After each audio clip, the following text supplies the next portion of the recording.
The following is a fictional story of events that may happen in the near future. 8 a.m. New York Stock Exchange. It's a cold, breezy day on Wall Street as markets await the Federal Reserve's announcement for QE4. Futures are up significantly. The Dow Jones just breached its 2008 high of 14,164.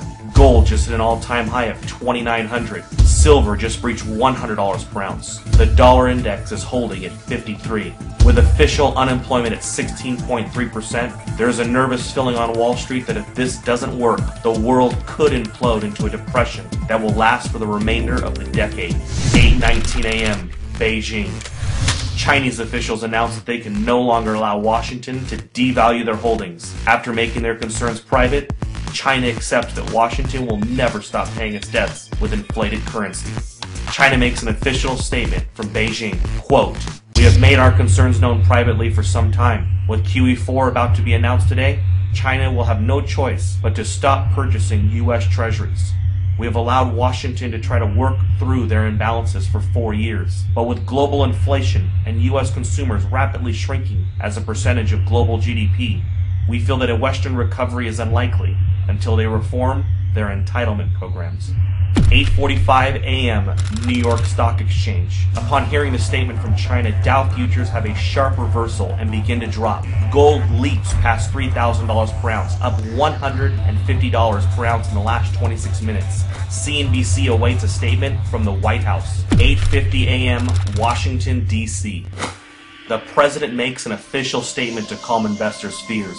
He tells Americans that he has spoken with several G20 leaders. They have assured him that they will continue to increase their purchase of treasuries and believe that a strong U.S. economy is the only thing that will bring back global prosperity.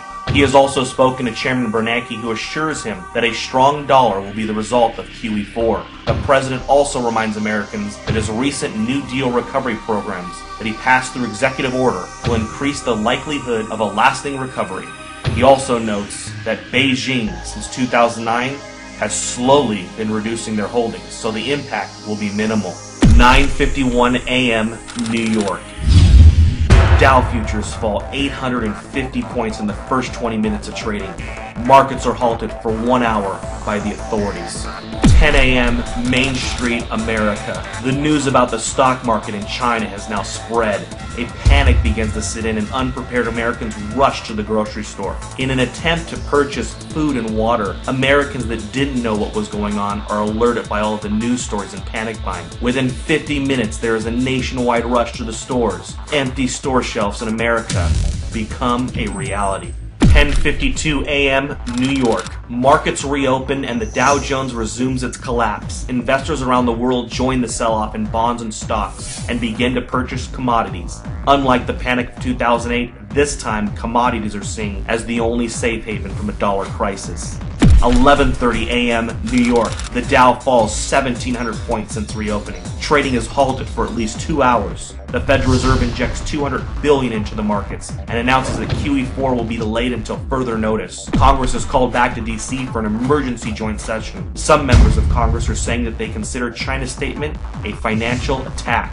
12 p.m. Main Street, America. Several cities begin to see civil unrest after grocery stores are forced to close. Traffic in the streets and violence break out. The president puts the National Guard on alert for a possible deployment onto U.S. streets if things don't get under control soon. Several news agencies are reporting injuries at grocery chains and call for the authorities to do something before it gets worse.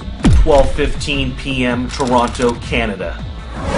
George Soros tells CNBC that a run on treasuries is imminent and that there is nothing the government can do to stop it. He says it is unfortunate that a controlled decline of the dollar was not coordinated better over the years. Today really could have been avoided if not for the Tea Party politicians who demanded fiscal responsibility and a constitutional government. 3 p.m. Gold closes at $11.53 for the day at $4,053 per ounce. Silver closes at $173 per ounce. The president announces that due to civil unrest in some areas of the country, U.S. stock markets will remain closed for the rest of the day. With the exception of mining and other inflation-related stocks, the majority of U.S. stocks are down significantly due to the sell-off and flight to safety in commodities. The Federal Reserve announces that it will begin to purchase U.S. treasuries and stocks in order to stabilize the markets. But this only feeds investors' fears of a full-blown treasury run and collapse of the dollar. 6 p.m. Asia. Asian markets begin a massive sell-off. Dollar collapse rumors begin to take hold of the markets. CNBC Asia looks into a possible COMEX default and complete breakdown in the U.S. economy. Gold spikes in Asia, up 17.50 in the first complete hour of trading. Gold is now at 58.03. 7 p.m. Gold and silver bullion dealers across the world have suspended all sales due to no inventory. A COMEX default is now expected. Several central bank representatives propose a freeze on currency markets and a fixed devaluation of the US dollar in order to calm investors. 7:30 p.m. the United States. The sun sets on America. In the last 12 hours, the world has changed. Americans are glued to their televisions, taking a crash course on a debauched currency. Smoke from fires in the cities have put a dark cloud over the nation. 7:45, the Federal Reserve. The Federal Reserve announces it will inject $1.5 trillion into the markets in order to stop any further decline in stocks. 7:55 p.m., OPEC. The final nail in the coffin. OPEC nations halt oil trades in US dollars until further notice. They will only accept euros, renminbi, or gold. 7:59 p.m. The Federal Reserve's announcement to inject $1.5 trillion into the markets causes a sharp reversal in overseas markets. Stocks begin to rally even as Main Street melts down. 8 p.m. Manhattan. Gerard Adams, president of the National Inflation Association, sends out an urgent email alert. In it, he informs members that it is with great sadness that the time to warn and prepare Americans for hyperinflation has ended.